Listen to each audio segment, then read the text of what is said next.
Hi everyone, it's Deb.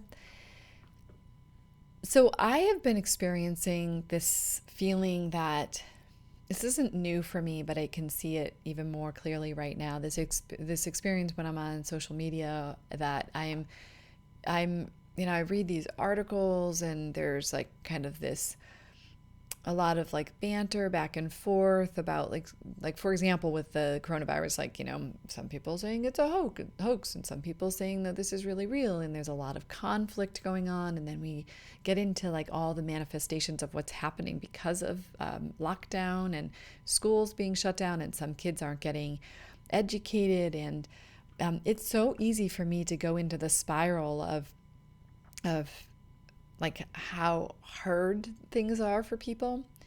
And so I'm going to cut right to the chase today, and I'm going to say a few things. First of all, stop comparing. All right, we all have to stop comparing. This is as important for me to listen to as it is for you, that we have to stop comparing. If other people don't have the things that you have, if you still have your job and someone else is losing their job, or if someone is sick and you guys are healthy, it's okay to just be enjoying your life. That doesn't mean that you don't have times when you feel some compassion and some sadness for what other people are dealing with.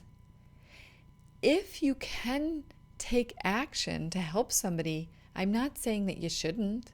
If there's something you can do, if you can bring a meal to somebody, or if there's a way that you can help by, like, I don't know, donating a laptop to a kid who doesn't have one or something, by all means, there's nothing wrong with supporting and helping people.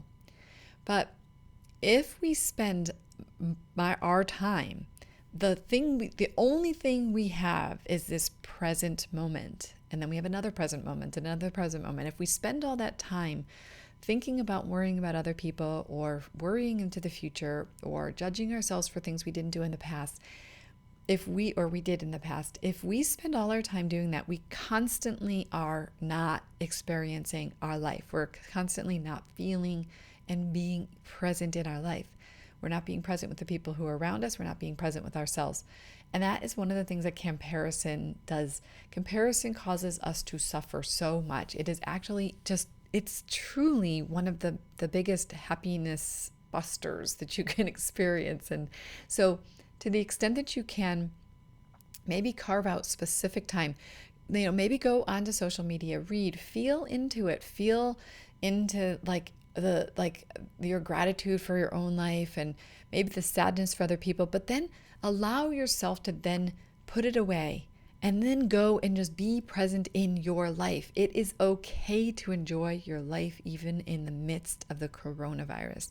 It is okay to have fun with your kids and to laugh and to be really ultra present with them.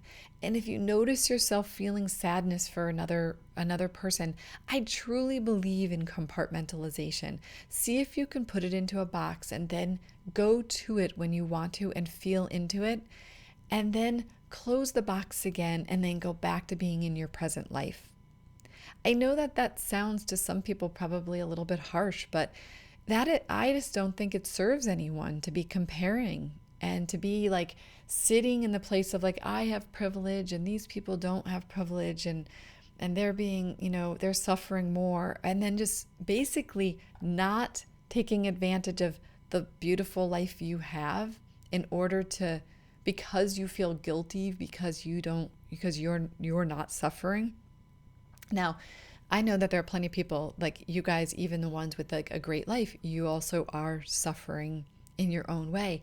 And that's another reason why comparison is such a ripoff and so unfair, because comparison is basically saying like there's some ranking, right? There's some way that someone else is doing it better than you, or someone's doing it worse than you. There's a way that we're like jockeying for like who's got it worse, and like what I've heard a lot of people do, they'll come in to work with me and they'll say things like, oh, I know these are first world problems, or I know that it's like, if I compare myself, there's nothing wrong. But that is like an absolute minimization of your own experience. And my feeling is this too. If you're comparing to other people and then you're basically not allowing yourself to feel sad or feel your feelings because you say something like, well, at least it's not cancer. Even though I get that, and that's actually a beautiful way to look at the world in many, many regards, and I want you to hold on to that somewhat. But there has to be a time where you also are allowing yourself to just be sad. Like be like honoring and acknowledging that hard things are hard for you. That's okay. It's actually okay to feel in it and have a little pity party. And again, you can compartmentalize it. You can say, okay, listen, I'm going to journal for a little while, and I'm going to spend a little time just feeling into my sadness and into my pain. And I'm going to allow myself to even feel some self-pity, but then I'm going to close it up and I'm going to remember that, like, you know what? I want to make the best of my life, and I also want to enjoy it.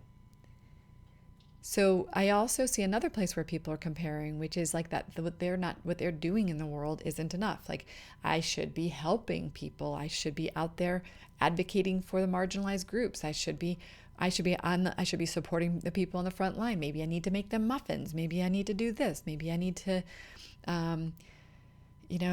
offer free coaching services. Like, I need to do, whatever. The list goes on and on and on. Or I need to be like participating in this conversation on social media about how we're going to help people in this world, or sharing an article so that everybody understands what the problems are that, like say with our school system as it relates to the coronavirus, and that not everybody's being educated equally.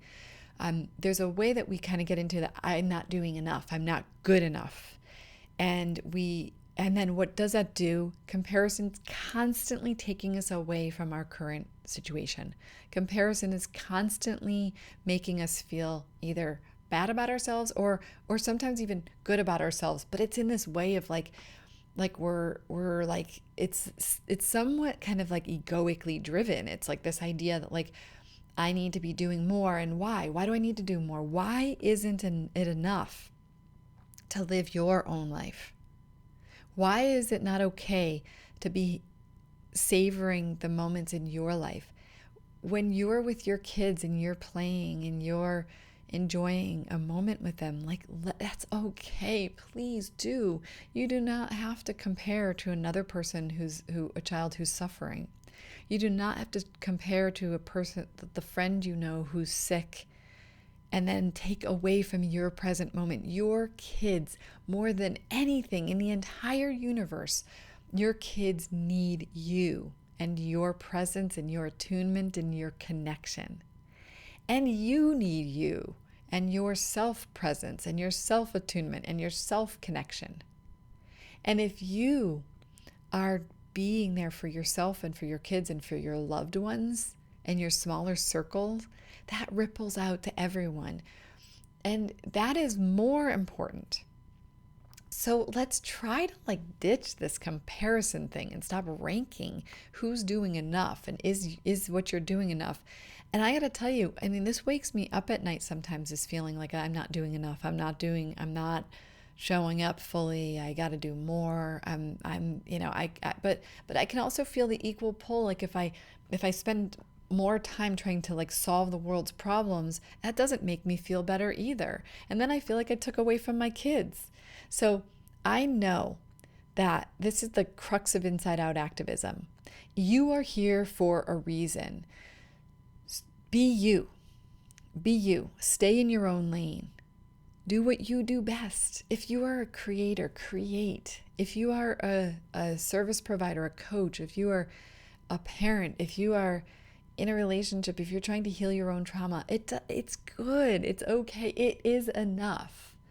And I want you to give yourself permission to not have to compare yourself to others, to just know you are enough. And what you're bringing to this world is enough. And if what you bring to this world is that you're super good at relaxing and laughing and enjoying the moment, then do that. If you're super good at giving people permission to rest and watch a television show every once in a while, then awesome. If you're an excellent healer, do that. You do not need to be you don't need to be holding all of the world's problems at all times. Do what you do best. Start in the smaller circles and allow it to ripple out rather than feeling like you need to go outside and be changing this and helping here. If that's what you feel the impulse to do, that's your zone of genius, do it. But if it's not your zone of genius, and your zone of genius is presence with your children, then be present with your children and then allow other people to do their zone of genius, which might be packing up bags of food for the people who need it right now. Everyone brings their own unique drive to do things in the world, and what you're doing is enough. What you're doing is enough. And the suffering that is caused by you comparing yourself to someone else and thinking that you should be doing it better is actually taking you away from yourself, from your own life, from your children. It's not going to contribute to the world. It actually takes away from the world. So allow yourself to live your beautiful life. Whatever that is, live your beautiful life. And stop comparing.